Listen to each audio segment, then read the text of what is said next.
বাংলাদেশকে তেল রপ্তানির হাব বানাতে চায় সৌদি আরব। অবশেষে বাংলাদেশের প্রতি সুনজর দিল সৌদি সরকার। বাড়াতে চায় তেল উৎপাদন আর তা পরিশোধন আর বিক্রির জন্য বাংলাদেশে গড়ে তুলতে চায় অয়েল হাব। দক্ষিণ এশিয়ায় তেল রপ্তানি পুরোটাই করতে চায় বাংলাদেশ থেকে। এজন্য তেল পরিশোধ নাগার গড়ার আগ্রহ জানিয়েছে সৌদির রাষ্ট্রীয় মালিকানাধীন প্রতিষ্ঠান আরামকো। এর মাধ্যমে শুধু জনশক্তি রপ্তানি নয়, বাংলাদেশকে ব্যবসায়িক অংশীদার করার সুযোগ দিচ্ছে মরুর এই প্রভাবশালী আর ধনী দেশটি, যা আগামীর বাংলাদেশের জন্য হতে যাচ্ছে একটি বড় সুযোগ। তেল পরিশোধ নাগার ছাড়াও নবায়নযোগ্য জ্বালানি, গভীর সমুদ্র বন্দর এবং অন্যান্য খাতেও বড় বিনিয়োগ করতে চায় সৌদি সরকার।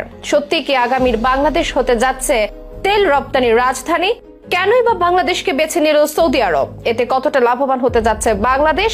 এসবের বিস্তারিত নিয়ে থাকছে এখনকার বিশেষ আপডেট। সৌদি আরব বিশ্বের বৃহত্তম জ্বালানি রপ্তানিকারক দেশ। বিশ্বের জ্বালানি মার্কেটে যাদের একক আধিপত্য। কেননা তেল রপ্তানিকারক দেশগুলোর সংগঠন ওপেকের সদস্যদের মধ্যে প্রধান দেশ এই সৌদি আরব। সৌদির তেল উৎপাদন কমানো বাড়ানোর উপরে নির্ভর করে বিশ্ববাজারে তেলের দাম। দেশটি বর্তমানে দৈনিক গড়ে 90 লাখ ব্যারেল তেল উৎপাদন করেছে, কিন্তু 2027 সালের মধ্যে তাদের দৈনিক তেল উৎপাদন 1,30,00,000 ব্যারেলে উন্নতি করার পরিকল্পনা রয়েছে। তবে এত বিপুল পরিমাণ তেল পরিশোধনের জন্য তাদের নিজস্ব রিফাইনারিগুলো প্রস্তুত নয়, আর এখানেই তারা বেছে নিয়েছে বাংলাদেশকে।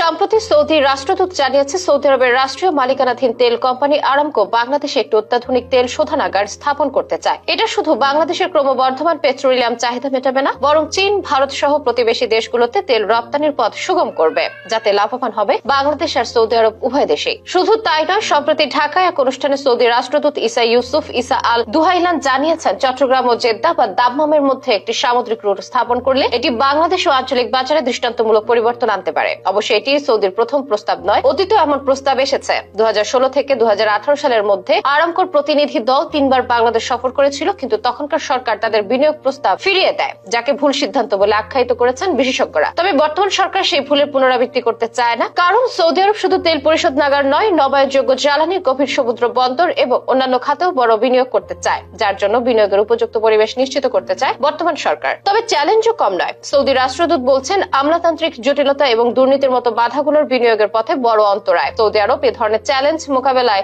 জিরো টলারেন্স নীতি অনুসরণ করে, আর তাতে বাংলাদেশ সরকারের সহযোগিতা কামনা করেন তিনি। বাংলাদেশের জন্য বর্তমান সময়টি একটি পরিবর্তনের সময়। সৌদি আরবের মতো একটি বিশ্ব শক্তির সাথে অংশীদারিত্ব গড়ে তোলার মানে দেশের অর্থনৈতিক অগ্রগতিতে নতুন অধ্যায়ের সূচনা। এই শোধনাগার কেবল বাংলাদেশের জ্বালানি খাত নয়, বরং সামগ্রিক অর্থনীতিতে বড় অবদান রাখতে পারে। বিশ্লেষকদের মতে, সৌদির সাথে বাণিজ্যিক সম্পর্কে গেলে তা শুধু আর্থিক দিক দিয়ে বাংলাদেশকে লাভবান করবে তা নয়, এর সাথে বিশ্ব রাজনীতি, বিশেষ করে দক্ষিণ এশিয়ায় বাংলাদেশের একটা বড় প্রভাব তৈরি হবে, যা বাংলাদেশের পক্ষে ভবিষ্যতে আরো বড় ধরনের সুযোগ সৃষ্টির পথ তৈরি করবে। কিন্তু চ্যালেঞ্জ হলো বাংলাদেশ এই সুযোগটা আসলে কতটা কাজে লাগাতে পারবে।